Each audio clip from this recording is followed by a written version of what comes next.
Hi guys, मैं अभिनंदन कुमार आप सबका इस चैनल पर स्वागत करता हूं। पिछले क्लास में हम लोगों ने रियल नंबर के बारे में पढ़ा था। रियल नंबर में रैशनल एंड इरेशनल नंबर। उसमें हम लोगों ने ये देखा था कि रैशनल नंबर में कौन कौन से नंबर होते हैं, natural, integer, fraction and whole number. Irrational में हम लोगों ने पढ़ा था कि जितनी भी नॉन परफेक्ट स्क्वायर होती है, तो ये हमारे लेक्चर 1 में यानी कि इंट्रोडक्शन वीडियो में ये हो चुका था। अब हम लोग चलेंगे रियल नंबर के मेन टॉपिक में। मेन टॉपिक यानी कि यूक्लिड डिवीजन लेमा पहली टॉपिक है क्लास 10 की, पहले चैप्टर की पहली टॉपिक। तो ज़रा उस पर ध्यान देते हैं, देखते हैं वो क्या है, यूक्लिड डिवीजन लेमा क्या है। ओके,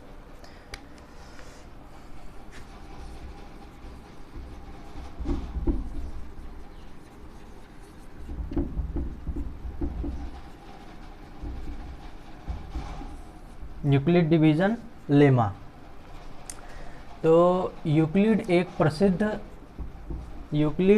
प्रसिद्ध मैथमेटिशियन का नाम है। यूक्लिड एक प्रसिद्ध मैथमेटिशियन का नाम है। ये अपने समय के बहुत ही प्रसिद्ध विद्वान रहे हैं मैथ के। उसके बाद जो डिवीज़न है, इन्होंने जो थ्योरी दिया था वो डिवीज़न के बारे में दिया था, भाग। एंड लेमा का मतलब हुआ थ्योरम। लेमा का मतलब हुआ थ्योरम, हिंदी में प्रमेय। लेमा का मतलब हो गया थ्योरम, यानी कि यूक्लिड ने क्या किया, एक थ्योरम दिया था डिवीज़न के बारे में। क्या दिया था इसको ज़रा देखते हैं। तो आप फॉर एक एग्जांपल ले लेते हैं कि 47 ओके 47। अब 47 को मान लेते हैं डिविडेंड।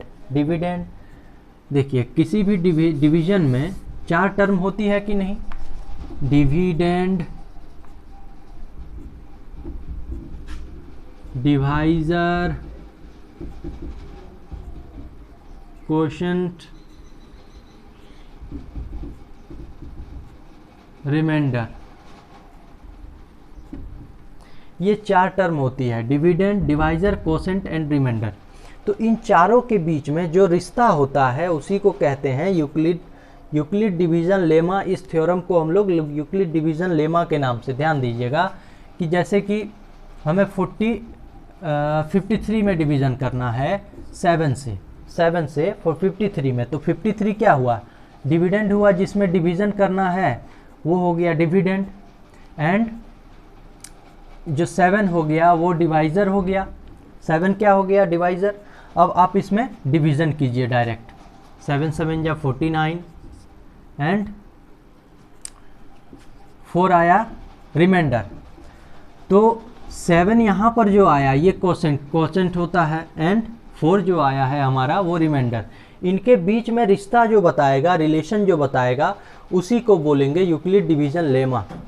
तो डिविडेंड इज इक्वल टू होता है divisor into quotient plus reminder.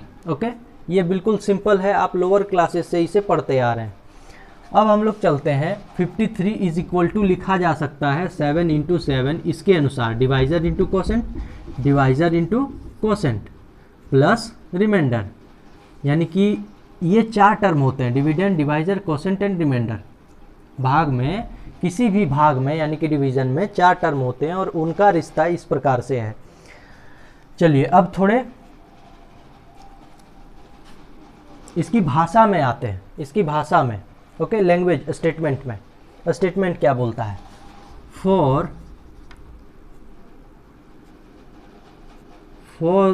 2 positive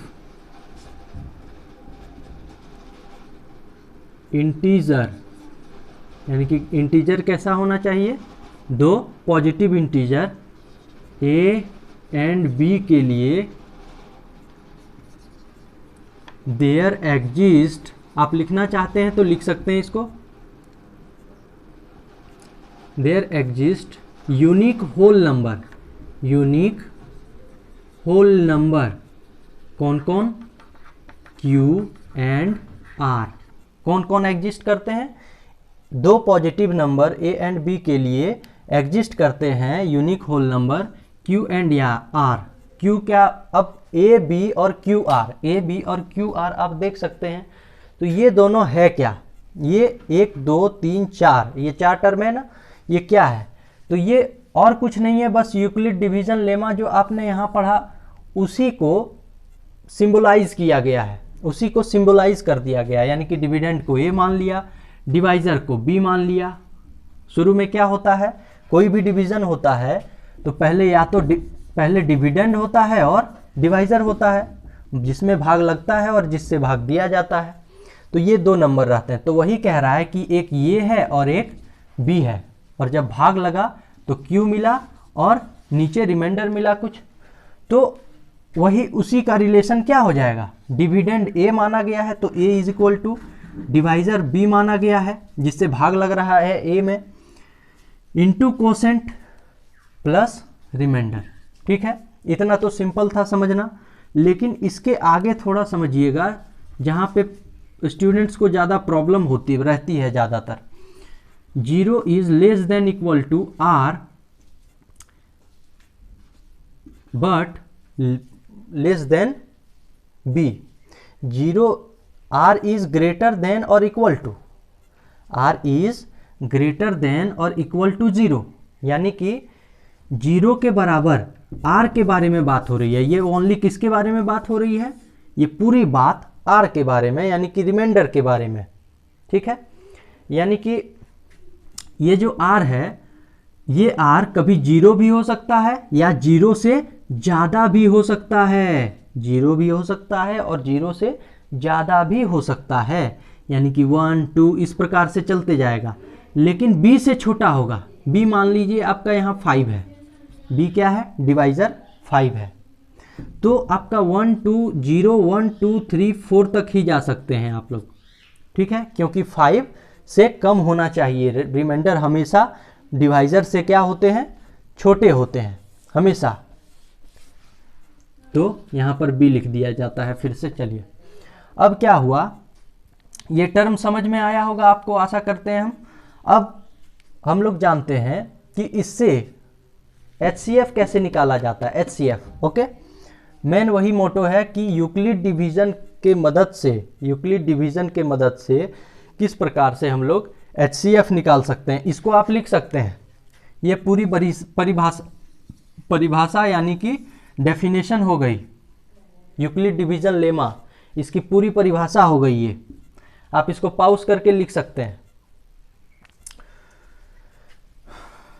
चलिए अब मिटाते हैं इसको।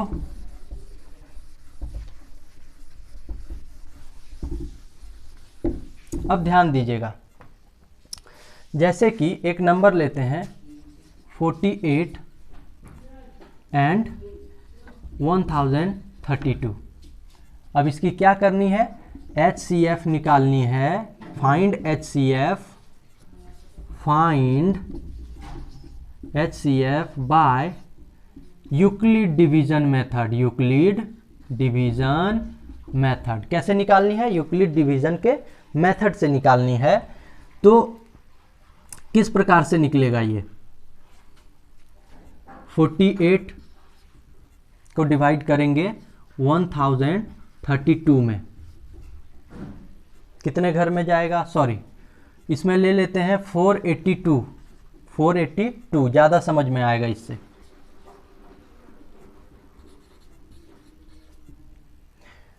तो आप अगर 482 का, तो अब ध्यान दीजिएगा इसमें डिवीज़न होने जा रहा है 482 का 1032, यानी कि यूक्लिड डिवीज़न के मेथड से निकालेंगे, लेकिन उसके लिए आपको डिवीज़न करना होगा। HCF मेथड वाला जो डिवीज़न होता है वो सिखाने जा रहे हैं। तो 482 कितने घर में 1032 जाएगी, 482 जा, यानी कि इसमें आ जाएगा आपका 964। इसमें रिमाइंडर आपका कितना आएगा, 6 and 8, 68। ओके राइट, अब 68 रिमाइंडर आया, आपने एक डिवीज़न कर लिया। अब क्या हुआ कि हमने आपको बताया था कि डिवाइजर से कभी भी रिमाइंडर बड़ा नहीं होगा। देखिए छोटा हो गया ना, अब जैसे ही छोटा होगा इसको आप अगले जो पिछला जो डिवाइजर होगा उसको उठाकर डिविडेंड बना दीजिए, उसे उठाकर क्या कर दीजिए, जब बड़ा हो गया तो उसे उठाकर डिविडेंड बना दीजिए। किसे? पिछले डिवाइजर को, पिछले डिवाइजर को। तो क्या आएगा सेकेंड डिवीजन में आपका 6 7, ओके 7 में आ गया 6 7 4, ओके 6। इसमें रिमाइंडर कितनी आई इस डिवीजन में? 6। नेक्स्ट वाली डिवीजन करोगे आप तो क्या बताया था कि हर बार पिछले वाले डिवाइजर को उठाकर डिविडेंड बना देना है। तो इस डिवाइजर को, पिछले वाला डिवाइजर, उसको उठाकर हमने डिविडेंड बना दिया। यानी कि फिर 6 10 जा 60, सॉरी 6 11 जा 67, 67 यानी कि सॉरी 66, यानी कि 2 हमारा आया रिमाइंडर एंड 6 को फिर जो प्रीवियस डिवाइजर था उसे वापस डिविडेंड बना दिया। 2 3 जा 6 0, हमारा रिमाइंडर कितना आ गया? 0। यानी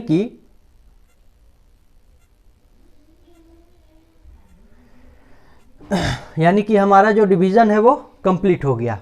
अब ध्यान दीजिएगा, इसमें एल्गोरिथम बनाना है। एल्गोरिथम उसको बोलेंगे Euclid algorithm, okay Euclid division algorithm. कैसे बनेगा? तो पहला, इसमें बहुत सारा डिवीजन किया गया है, पहला डिवीजन है, दूसरी डिवीजन है, तीसरा, चौथा, इस प्रकार से बहुत सारा डिवीजन है। तो पहले डिवीजन में बताइए डिविडेंड 1032 है कि नहीं? 1032 पहला वाले में डिविडेंड है ये।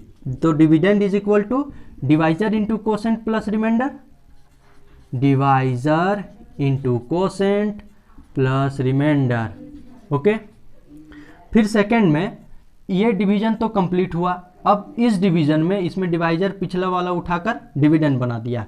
तो 482 क्या हो गया? अगला डिविडेंड हो गया।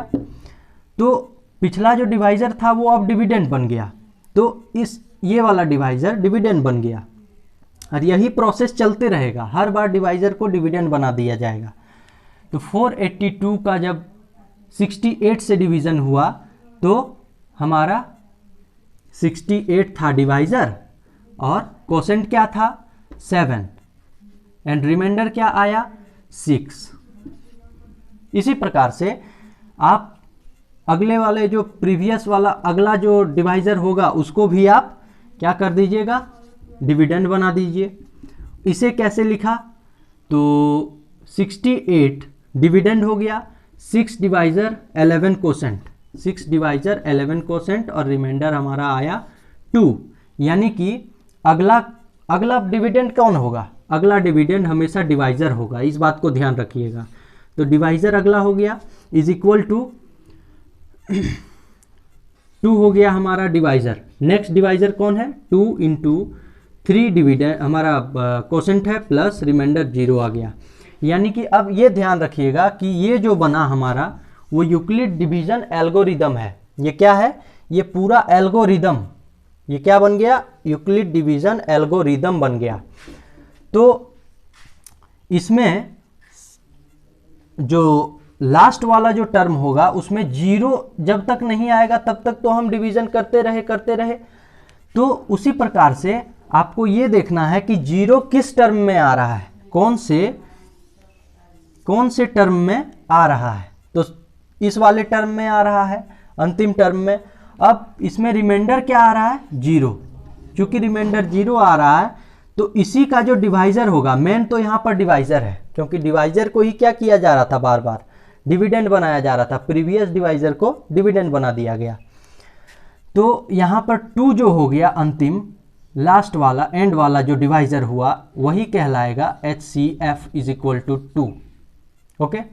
तो ये जो था यूक्लिड डिवीजन लेमा के हेल्प से किस प्रकार से सॉल्व करनी है क्वेश्चन, HCF निकालनी है, HCF फाइंड करनी है। यानी कि ये एप्लीकेशन हो गया यूक्लिड डिवीजन लेमा का एप्लीकेशन, यानी कि इसका उपयोग कहाँ पर होता है? तो HCF निकालने में होता है।